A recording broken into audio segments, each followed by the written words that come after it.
2000, the Millennium Bridge, a new footbridge across the River Thames in London, was opened to much excitement. But as crowds filled the bridge, it began to wobble back and forth. Police started restricting access to the bridge, but that only resulted in long lines to get on. The wobble was unaffected. 2 days later, the bridge, which had cost £18 million, was fully closed, and it wouldn't reopen for another 2 years. While at home sick in February 1665, he made a remarkable discovery. 2 of his clocks hung from a wood beam across some chairs. Watching the pendulums sway back and forth for hours, he noticed after half an hour or so, they would spontaneously synchronize. As one clock swung one way, the second would swing the other way. As one would tick, the other would talk. So he tried disturbing the clocks. He set them ticking out of sync, but again, within 30 minutes or so, they were back to the same lockstep. Huygens thought this strange sympathy of clocks must have been caused by air currents between the pendulums, so he placed a large board in between them. But the clocks continued to sync up. It wasn't the air currents. When he separated the clocks, the synchrony would disappear, their times drifting apart. But when he brought them back together, the synchrony returned. Huygens realized the 2 clocks were synchronizing because they were hung from the same wood beam. It transferred mechanical vibrations from one clock to the other, making the 2 oscillators coupled. Huygens was the first to observe this kind of spontaneous synchronization in inanimate objects.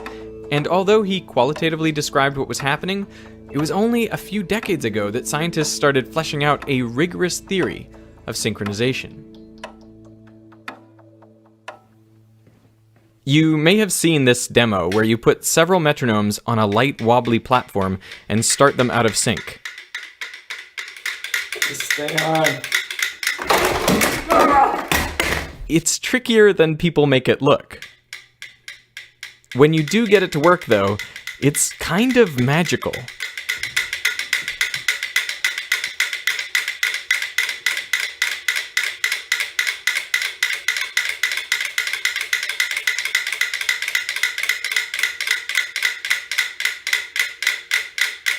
These metronomes don't have exactly the same natural frequency, and yet they still beat in time.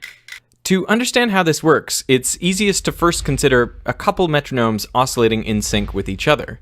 When the large masses accelerate to the left, they push the platform to the right, and when they accelerate to the right, they push the platform to the left. So the center of mass of the system always stays roughly in the same spot. Now, if you start another metronome completely out of sync with the first 2, the motion of the platform gives it a kick every half swing, speeding it up until it's in time with the first 2.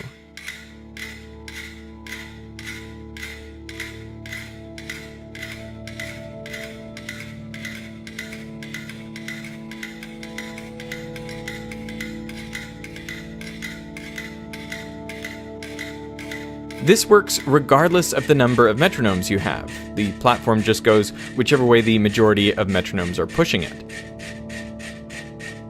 We can represent the position of a metronome pendulum or any other oscillator as a point on a circle. This shows its phase, that is, what part of the cycle it's in. So you could call the rightmost point of the pendulum 0 degrees, and then the leftmost point is 180 degrees. And as the pendulum oscillates back and forth, the point goes around the circle.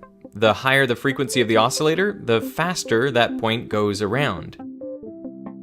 So this represents 2 metronomes with different frequencies, and this represents 2 metronomes with the same frequency, but completely out of phase. When the metronomes are synchronized in phase, their dots go around the circle together. We can use this depiction to illustrate a mathematical model for the synchronizing behavior we've been looking at. It's called the Kuramoto model. It says the rate each dot goes around the circle equals its natural frequency plus some amount. This is an audience in Budapest applauding after a performance. But what happens next is completely spontaneous. They're not being instructed by anyone. See if you can spot the phase transition.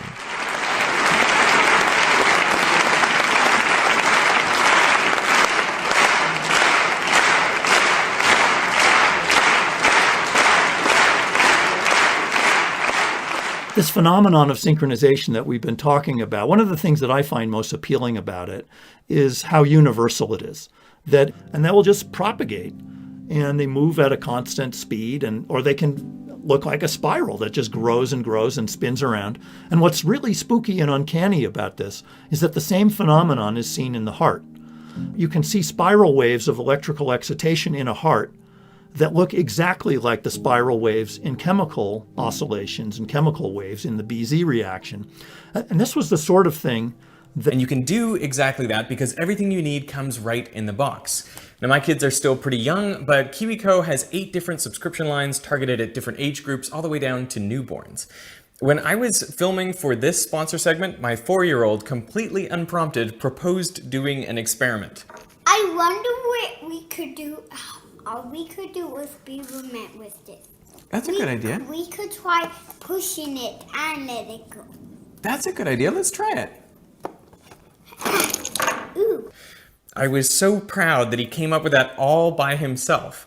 And I want him to keep thinking like this, considering the what-ifs and asking bigger questions. A KiwiCo crate is like a thought starter in a box. Plus, it is time to connect.